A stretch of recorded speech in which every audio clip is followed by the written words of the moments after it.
नमस्कार। बीस न्यूज 24/7 का हर दर्शक को सादर प्रणाम, जोहार, सलाम।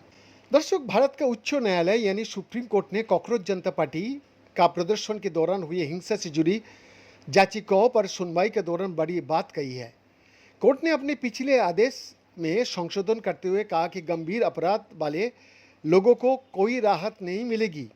राज्यों को केस वापस लेने की छूट रहेगी, यानी राज्य प्रदर्शनकारियों के खिलाफ केस को खत्म कर सकता है या वापस ले सकता है।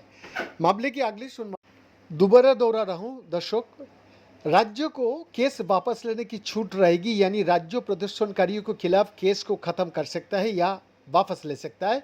मामले की अगली सुनवाई 19 अगस्त को होगी।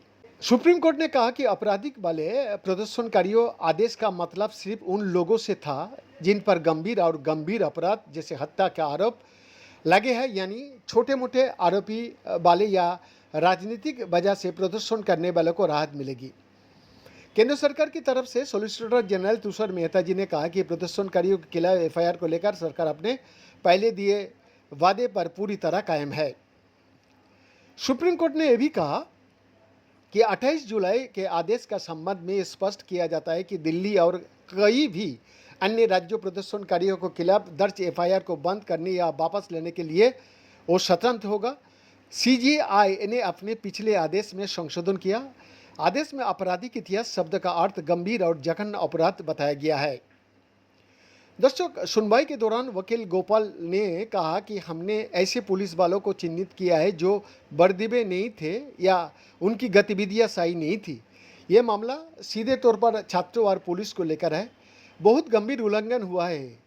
वहाँ कार्रवाई में गुंडे शामिल थे और जवाब में ये सब शामिल होना चाहिए। किसी को लाइसेंस नहीं मिला है कि वो अत्याचार करे। इस संदर्भ में वरिष्ठ अधिवक्ता अभिषेक मनु सिंघवी जी ने कहा कि बेंच को इस मामले में जवाब के लिए विभिन्न पहलुओं पर निर्देश देना चाहिए, अन्यथा जवाब ही नहीं मिलेंगे। गोपाल जी ने कहा कि इस मामले में आदेश को साफ करने की जरूरत है। हमने उन पुलिस अफसरों को पहचान कर लिया है जिन्होंने कार्रवाई की थी। हलफनामा में यह बताया जाना चाहिए कि रैप को निर्देश देने के लिए कौन जिम्मेदार था। उधर पुलिस कमिश्नर और रैप डायरेक्टर को निर्देश भेजा जाना चाहिए और उनसे पूछा जाना चाहिए कि उन्होंने पैलेट गन और लाठीचार्ज का इजाज़त कैसे दी। पुलिस को इस तरह का काम करने की इजाज़त नहीं दिया जा सकती। इस पर कोई सवाल ही नहीं उठता। हमने वीडियो पेश किया है। हम कोर्ट को ध्यान इस गंभीर मामले की ओर दिला रहा है।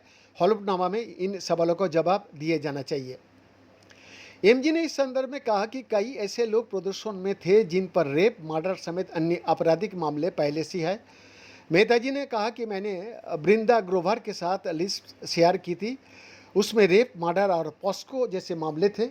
ड्राइविंग से जुड़े उल्लंघन का कोई मामला नहीं था। वही एक याचिकाकर्ता की ओर से वकील ने पूर्व सीजीआई के नेतृत्व में जांच पर निगरानी के लिए कमेटी की मांग की। सीजीआई ने कहा कि हम इस पर काम कर रहा है।